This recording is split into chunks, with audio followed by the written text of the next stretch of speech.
मित्रांनो, आज आपण तुलनात्मक राजकारणाच्या मार्क्सवादी दृष्टिकोनाची चर्चा किंवा मी मांडणी करणार आहे. कारण आधुनिक दृष्टिकोनामध्ये मार्क्सवादी दृष्टिकोनाला अतिशय महत्त्व प्राप्त झालेलं आहे.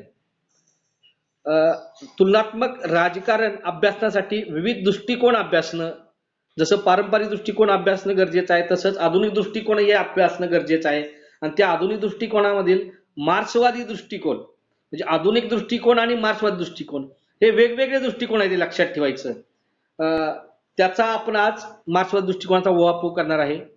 1948 मध्ये कार्ल मार्क्स आणि एंजेल्स यांनी कम्युनिस्ट मॅनिफेस्टो नावाचा एक ग्रंथ लिहिला आणि त्या ग्रंथामध्ये मार्क्सवादी दृष्टिकोनाचं विवेचन त्यांनी केलेलं पाहावयास मिळतं. पारंपरिक दृष्टिकोनातून निर्माण झालेला आधुनिक दृष्टिकोन आणि पारंपरिक दृष्टिकोन आणि आधुनिक दृष्टिकोन या दोन्ही दृष्टिकोनापेक्षा थोडा भिन्न, थोडा वेगळा असलेला दृष्टिकोन म्हणजे मार्क्सवादी दृष्टिकोन म्हणून ओळखला जातो. मार्क्सवादी दृष्टिकोन 1948 ला उदयाला आला. 1848 ला उदयाला आला. त्याचा आजही जगभर प्रचार आणि प्रसार मोठ्या प्रमाणात होत आहे, अभ्यासला जात आहे. त्याचा अभ्यास करणाऱ्या विचारवंतांमध्ये आजही मोठ्या प्रमाणावर विचाराची देवाणघेवाण चाललेली दिसते. तो दृष्टिकोन 1848 पासूनचा हा मार्क्सवादी दृष्टिकोन आजही त्याला कालमर्यादा कुठं असलेली दिसत नाही. त्यामध्ये विकासाचे वेगवेगळे कालखंड आहेत, त्याच्या म्हणजे विविध कालखंड आहेत त्या दृष्टिकोनाचे.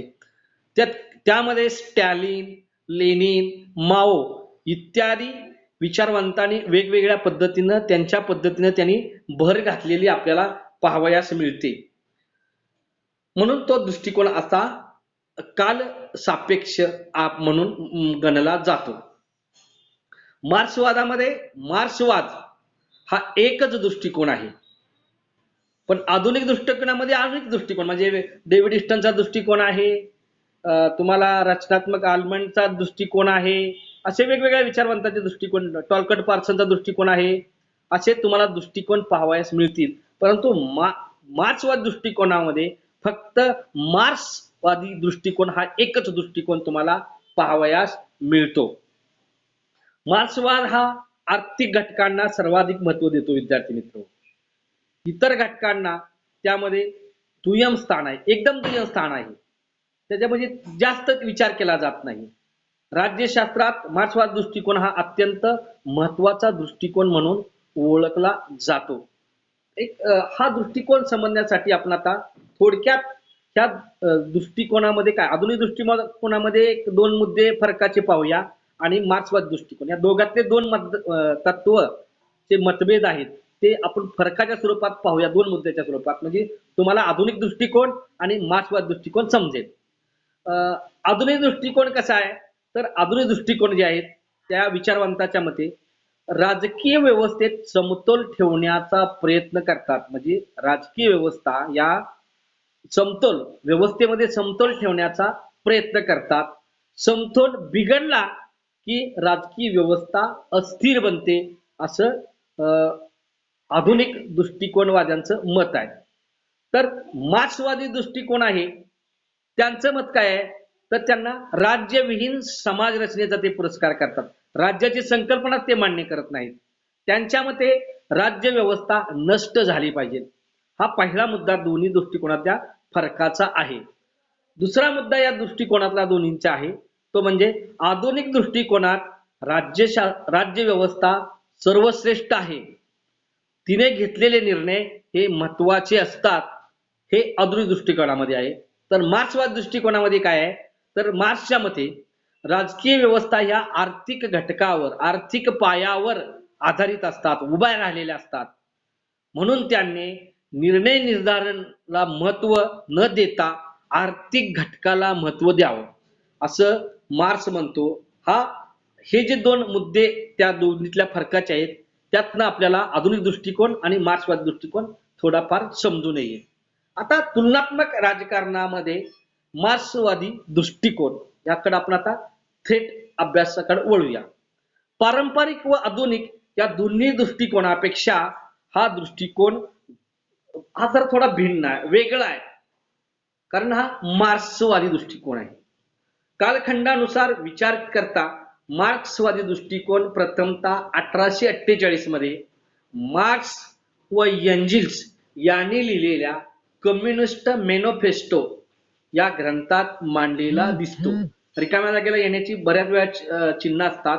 मार्क्सवादी दृष्टिकोन कोणत्या ग्रंथात लिहिला गेला, तर तुम्हाला कम्युनिस्ट मॅनिफेस्टो या ग्रंथामध्ये मार्क्सवादी दृष्टिकोन असलेला पाहावयास मिळतो. आणि तो दृष्टिकोन मार्क्स म्हणजे कार्ल मार्क्स आणि एंजेल्स या दोघांनी लिहिलेला दिसून येतो.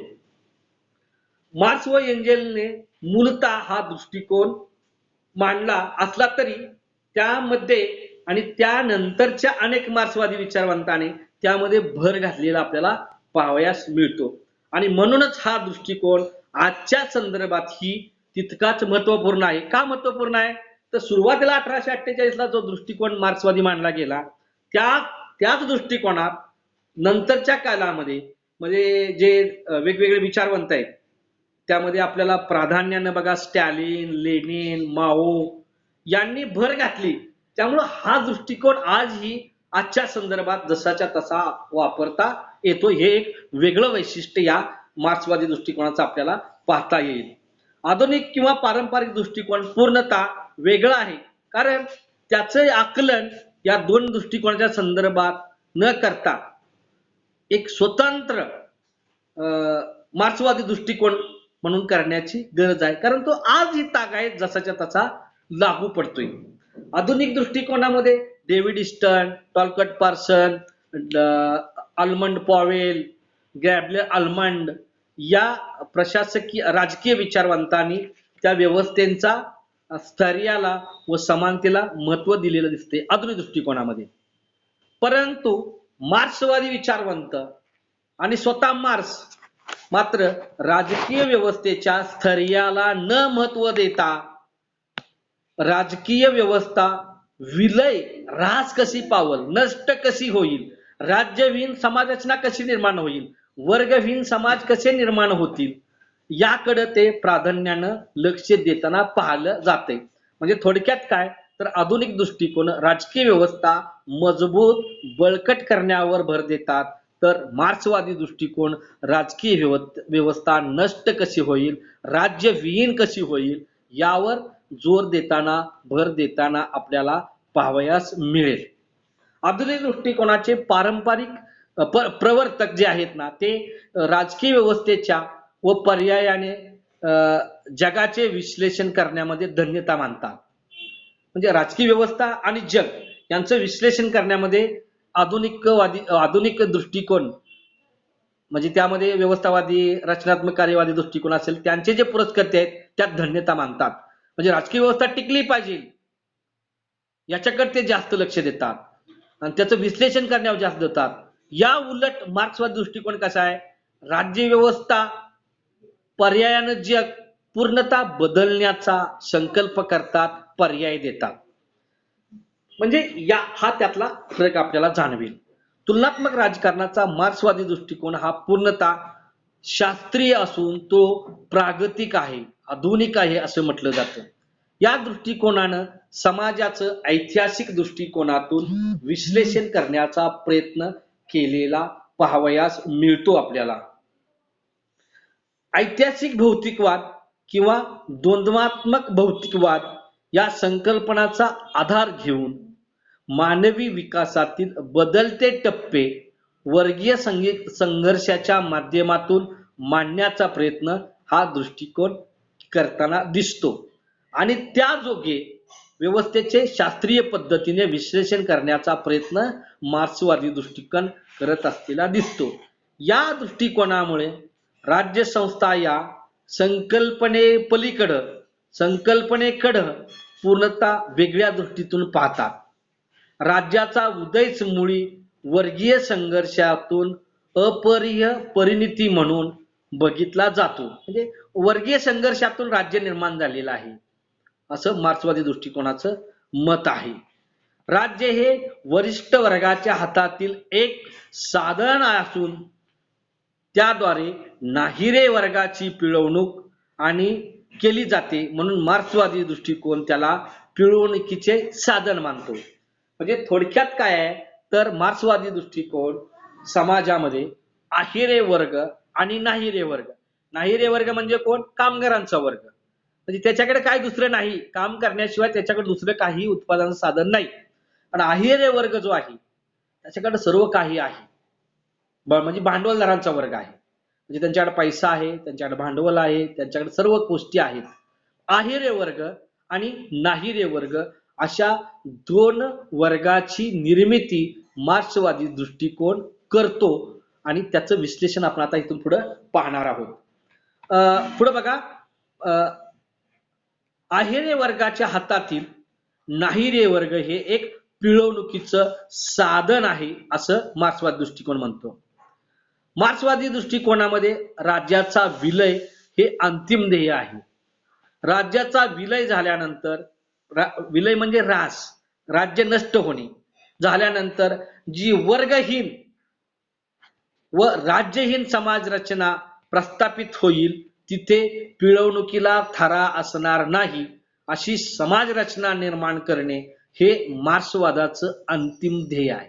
म्हणजे राज्य व्यवस्था नष्टच करायची आणि तिथे कामगार वर्गाला प्रतिष्ठा निर्माण झाली पाहिजे, कामगार वर्गाचं हित संबंध जोपासलं पाहिजे, अशी व्यवस्था म्हणजे मार्क्सवादी व्यवस्था.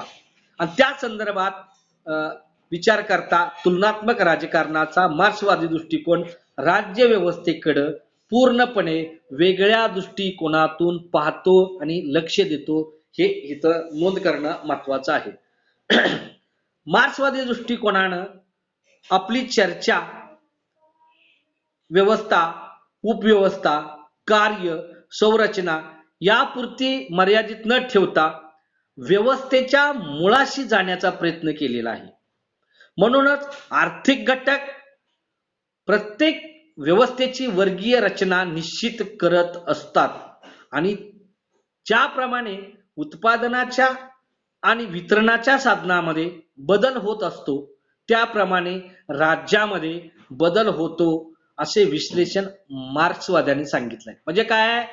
म्हणजे उत्पादनाच्या वितरणामध्ये आणि उत्पादनामध्ये यांच्या साधनामध्ये जो बदल होत असतो त्याप्रमाणे राज्यामध्येही सतत बदल होत असतो असं मार्क्सवादी दृष्टिकोनाचं मत आहे. आता ते मध्ये जे दोन शब्द आलते, भौतिकवाद, ऐतिहासिक भौतिकवाद किंवा द्वंद्व भौतिकवाद, हे काय आहे नक्की मॉडेल, हे आता आपण पाहूया. तुलनात्मक राजकारणाच्या आकलनासाठी, अभ्यासासाठी मार्क्सचा ऐतिहासिक भौतिकवाद किंवा इतिहासाचे भौतिकवादी विश्लेषण अतिशय उपयुक्त ठरतं. मुळात राजकीय व्यवस्था उदयाला केव्हा व कशी आली याचं विश्लेषण आपणाला त्यामध्ये आढळतं. मार्क्सने उत्पादनाची साधने ही सामाजिक परिवर्तनास कारणीभूत ठरतात असे सांगितले आहे. समाजातील जी उत्पादनाची साधनं आहेत ती स्थिर स्वरूपाची कधीही नसतात. मनुष्य हा बुद्धिवादी व विवेकशील प्राणी असल्यामुळं तो उत्पादनाची नवनवीन तंत्रे आत्मसात करीतो. उत्पादन शक्ती व आर्थिक विकास शक्ती यांचा इतिहासाच्या प्रवाहाला एक नवीन वळण लावण्याचा कारणीभूत ठरणारा दृष्टिकोन म्हणजे मार्क्सवादी दृष्टिकोन होय. अशा प्रकारे भौतिकवादी दृष्टिकोनातून मानवी इतिहासाच्या विकास प्रकाराचा अर्थ लावला जातो. म्हणजे इतिहासाचे काही टप्पे आहेत त्यांचं असं मत आहे आणि त्यात काय व्यवस्था अशा निर्माण होत गेलेत. म्हणजे कोणत्या व्यवस्था आहेत? साम्यवादी व्यवस्था आहे, त्यांना म्हणायचं साम्यवादी व्यवस्था आहे, गुलामगिरी व्यवस्था आहे, सरंजामशाही व्यवस्था आहे आणि भांडवलशाही व्यवस्था आहे. लोकशाही नाहीच असं त्यांचं म्हणणं आहे. आता ते कसं ते आपण आता पाहूया. म्हणजे साम्यवादामध्ये काय असतं? सर्वांना समान दर्जा असतो, समान असते, सारखेपणा असतो. तर गुलामगिरीमध्ये काय असते? त्यांचं मत आहे मार्क्सचं, तर मालक आणि गुलाम अशी व्यवस्था असते. मालक वर्ग गुलामांचं शोषण करतो, ती गुलामगिरी व्यवस्था असते. आणि सरंजामशाही व्यवस्था असते, त्यामध्ये सरंजामदार म्हणजे जमीनदार, वतनदार आणि शेतमजूर यांच्यामधल्या व्यवस्थेला त्यांनी सरंजामदारशाही व्यवस्था असं म्हटलंय. आणि शेवटचा म्हणजे भांडवलशाही व्यवस्था. म्हणजे काय? भांडवलदार आणि कामगार यांची जी व्यवस्था आहे त्याला भांडवलदार व्यवस्था म्हटलं आहे. आणि मार्क्सनं ऐतिहासिक भौतिकवाद हाच मांडलेला आहे. म्हणजे प्राथमिक साम्यवाद, गुलामगिरीचा काळ, श्रमशाहीचा कालखंड आणि भांडवलशाहीचा टप्पा अशा 4 प्रमुख टप्प्यावर आपल्याला ऐतिहासिक भौतिकवादी दृष्टिकोनातून अभ्यास करावा लागणार आहे. पहिला मुद्दा आहे साम्यवाद. म्हणजे अश्मयुगामध्ये मानवाचं जगणं हे निसर्गावर व वन्य प्राण्यावर अवलंबून होतं. मार्क्सच्या मते ही मानवी इतिहासातील पहिली अवस्था आहे. उत्पादन करण्या इतके मानवी जीवन प्रगत नव्हतं. एकत्र शिकार करणे व मिळालेले अन्न सर्वांनी वाटून खाणे ही जी व्यवस्था त्या काळात होती. हळूहळू माणसाला शेतीचा शोध लागला, बीजांचा शोध लागला, म्हणजे बियांचा शोध लागला. त्यातून तो शेतावर उत्पादन घेऊ लागला. परंतु हे उत्पादन सर्वांनी वाटून खायचे, मुलांचे समूहाने संगोपन करायचे, समूहाने राहायचे, अशी व्यवस्था म्हणजे प्राथमिक साम्यवाद होय. त्यावेळी खाजगी संपत्ती नव्हती व राज्यसंस्थेची आवश्यकताही नव्हती. असं साम्यवादाचं रचना आपल्याला पाहायला मिळते. म्हणजे काय आहे? सर्वांनी कमवायचं, सर्वांनी वाटून घ्यायचं आणि सर्वांनी मिळून खायचं, त्याला साम्यवाद. सर्वांना सारखा वाटा असं याचा अर्थ. दुसरा टप्पा आहे गुलामगिरीचा काळ. म्हणजे प्राथमिक काळ हा लोकांचा साम्यवादाचा टप्पा आहे. त्यानंतर गुलामगिरीचा काळ आला. म्हणजे काय? मानव जातीला शेतीचा शोध लागल्यानंतर ते अधिक उत्पादन घेऊ लागला. यातून वरकड उत्पादन होऊ लागले. म्हणजे वरकड म्हणजे भरपूर उत्पादन होऊ लागले. त्या जमिनीतून हे उत्पादन घ्यायचे, त्या पशुच्या साहाय्याने ते उत्पादन घ्यायचे. त्याच्या मालकीचा प्रश्न निर्माण झाला. यातून खाजगी संपत्तीचा उदय झाला. या कालखंडात मानव कुटुंब करू लागला आणि यातून खाजगी संपत्ती निर्माण झाली. यातून स्त्रियांची जी पारंपरिक कार्य होती, फळं कंदमुळे गोळा करणे, शिकारीचे वाटप करणे इत्यादी कामामध्ये बदल झाला. स्त्रिया शेती करू लागल्या. दुसरीकडे स्त्रियावर पुरुष मालकी हक्क गाजवू लागले. आपली संपत्ती आपल्याच वारसाकडे जावी, आपला वंश सुद्धा असावा यासाठी स्त्रियावर बंधनं लादली गेली. पशु आणि गुलाम यावर मालकी सांगणारा एक वर्ग निर्माण झाला. आहिरे वर्ग चा एक वर्ग निर्माण झाला. म्हणजे समाजात पहिल्यांदा आहिरे वर्ग निर्माण झाला व नंतर नाहिरे वर्ग निर्माण झाला. उत्पादनाच्या व वितरणाच्या साधनावर मालकी असणारा आहिरे वर्ग आणि उत्पादनाची मालकी नसणारा गुलामांचा नाहिरे वर्ग असे 2 वर्ग निर्माण झाले, असे कार्ल मार्क्स सांगतो. हा गुलामगिरीचा काळ झाला. त्यानंतरचा पुढचा टप्पा म्हणजे विकासाचा म्हणजे सरंजामशाहीचा कालखंड होय. शेतीचं जे उत्पादन आहे, उत्पादन साधन आहेत, त्यामध्ये हळूहळू बदल होऊ लागला. आधुनिक चांगल्या हत्याराच्या साहाय्याने मनुष्य शेती करू लागला. त्यामध्ये मोठमोठ्या जमिनीचा मालकी हक्क निर्माण होऊ लागला. त्यातून जमिनीचा मालक असणारा सरंजाई वर्ग आणि या शेतीवर कष्ट करणारा शेतमजूर, ज्यांच्याकडे उत्पादन साधनाची, शेतीची, शेतातील अवजारांची मालकी नाही, असा वर्ग, दुसरा वर्ग, या 2 वर्गामध्ये संघर्ष कायम होत राहिला. म्हणजे एक काम करणारा वर्ग आणि एक ज्याच्याकडे उत्पादनाची साधनं आहेत, जमीन आहे, तो एक वर्ग, असा सरंजामशाहीमध्ये वर्ग निर्माण झाला. म्हणजे त्याला सरंजामदारशाही आणि शेतमजूर असा वर्ग निर्माण झालेला आपल्याला पाहावयास मिळतो. त्यामध्ये त्यानंतर पुढचा टप्पा म्हणजे भांडवलशाहीचा टप्पा. म्हणजे मानवाच्या बौद्धिक उत्क्रांतीमध्ये 4था टप्पा आमूलाग्र बदल घडवून आणणारा ठरलेला दिसून येतो. औद्योगिक क्रांतीनंतर उत्पादनाची साधनं बदललेली दिसतात. उत्पादन शेती व हस्तउद्योग यापुरते मर्यादित न राहता कारखान्यातून उत्पादन होऊ लागले. शेतीमध्येही अधिकाधिक विकसित यंत्राचा नवनवीन साह्याने वापर करून शेती करू लागले. उत्पादन व वितरण या बदलाच्या साधनामुळे वर्गीय रचनेमध्ये मोठ्या प्रमाणात बदल झालेला दिसतो.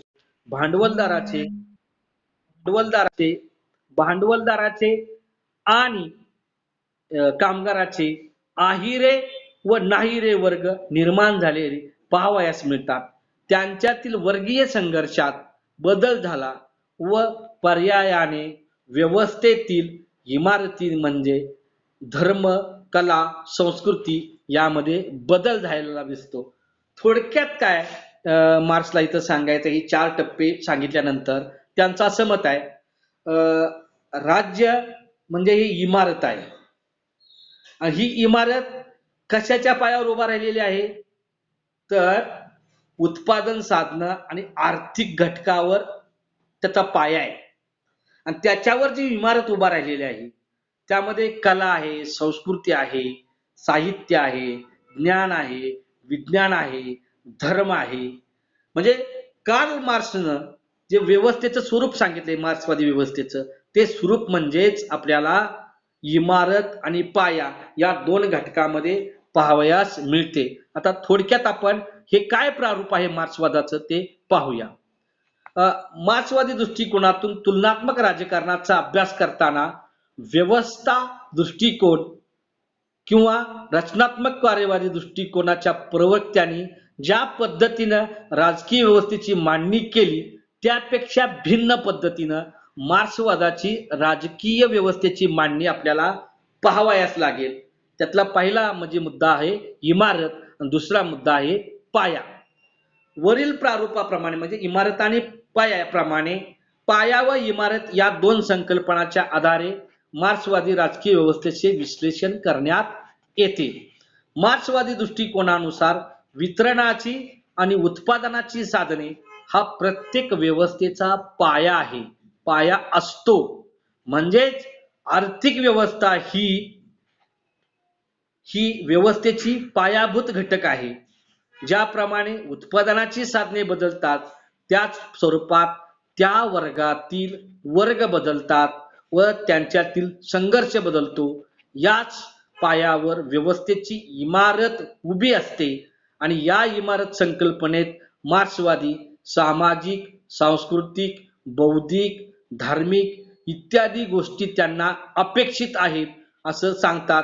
त्याचबरोबर त्यामध्ये साहित्य आहे, कला आहे, क्रीडा आहे, धर्म आहे, शास्त्र आहे, तंत्रज्ञान आहे, विचारसरणी आहे इत्यादी मालकी असणारा वर्ग आपल्याला पाहायला मिळतो आणि इत्यादी मध्ये मालकी नसणारा वर्ग पाहायला मिळतो. म्हणजेच अहिरे वर्ग आणि नाहिरे वर्ग.